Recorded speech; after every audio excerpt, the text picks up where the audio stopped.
बिस्मिल्लाहिर्रहमानिर्रहीम। अस्सलाम वालेकुम guys, you are welcome in my YouTube channel.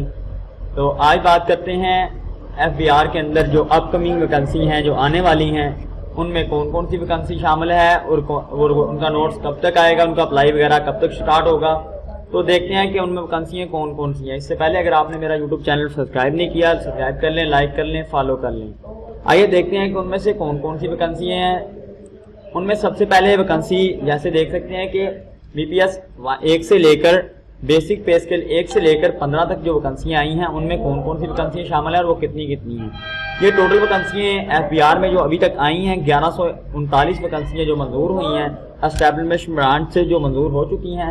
इनका कभी भी नोटिस आ सकता है, यानी कि कम से कम अभी 1 माह भी लग सकता है, 1.5 माह भी, 2 माह तक भी लग सकते हैं। जैसे आपने देखा अभी सर्विस फाइटर की वैकेंसियाँ आई हुई थी जिनके प्रोसेस वगैरह चल रहा है। उसके बाद जब ये प्रोसेस मुकम्मल होता है, कंप्लीट होता है, उसके बाद आपकी ये भर्ती शुरू कर दी जाएगी। जिनमें अब देखते हैं कि इनमें कौन कौन सी वैकेंसियाँ। सबसे पहले असिस्टेंट के तौर पर आपकी वैकेंसियाँ 3 असिस्टेंट के तौर पर, यानी BPS बेसिक पे स्केल 15।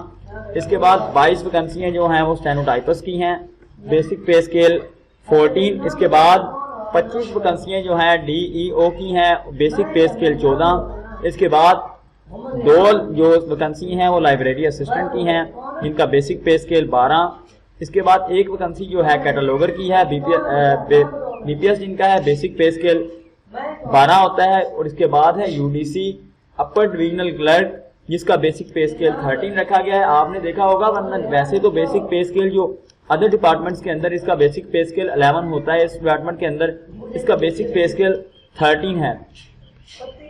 इससे ज़ाहिर ये होता है कि जितने भी डिपार्टमेंट हैं, यानी कि अदर डिपार्टमेंट है, उनसे सबसे ज़्यादा जो तनख्वाह वाला, यानी जिसे आप कहते हैं तनख्वाह ज़्यादा जिनकी होती है, जिनकी पे ज़्यादा होती है, वो सबसे ज़्यादा अच्छा प्रोफेशन और अच्छी जो जॉब है वो FBR की जितनी भी जॉब्स हैं वो अच्छे प्रोफेशन के तौर पर अच्छी मानी जाती हैं और सबसे ज़्यादा पे स्केल इन्हीं का होता है। आप खुद ही देख लें, अगर आपने UDC के उधर एज UDC अपर डिविजनल क्लर्क के ऊपर अप्लाई किया होगा तो वो बेसिक पे स्केल हर डिपार्टमेंट के अंदर 11 होता है, इस डिपार्टमेंट के अंदर इसे 13 पर रखा गया है। और LDC आप जिसे मैट्रिक बेस पे कहते हैं वो 9 पे स्केल, यानी कि बेसिक पे स्केल उसका अदर डिपार्टमेंट के अंदर 9 होता है। इसका जो देख लें LDC का लोअर डिविजनल क्लर्क का 40 वैकेंसी है और उनका बेसिक पे स्केल 11 रखा गया है।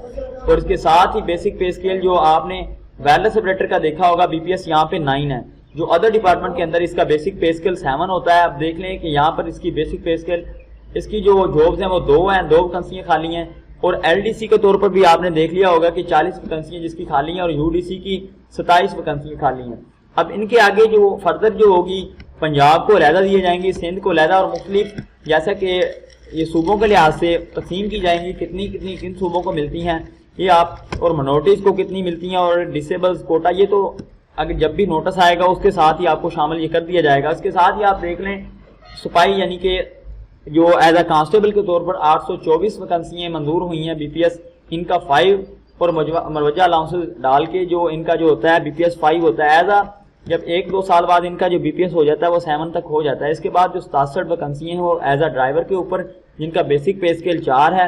और इसके बाद जो 4 वैकेंसियाँ हैं डिस्पैच राइडर की जिनका BPS स्केल 4 है। इसके बाद जो है लेडी सर्चर जिनकी 16 वैकेंसियाँ हैं जिनका BPS स्केल 2 है।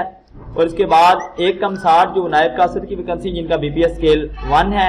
इसके बाद 23 वैकेंसियाँ जो हैं सेंट्री वर्कर की हैं और एज अ स्वीपर के लिए भी, एज अ स्वीपर जो सेंट्री वर्कर जिसे आप स्वीपर भी कहते हैं, उनकी वैकेंसियाँ 23 हैं, उनका BPS स्केल 1 है।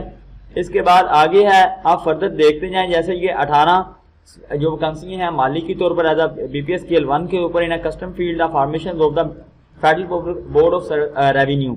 अब आप देख लें इन तमाम वैकेंसियों का जो टेस्ट लेगा, जो इन्होंने इनको मैनेज करना है, मुकम्मल टेस्ट से लेकर आपकी मुकम्मल भर्ती करना है, ये तमाम process federal board of revenue जारी करेगा।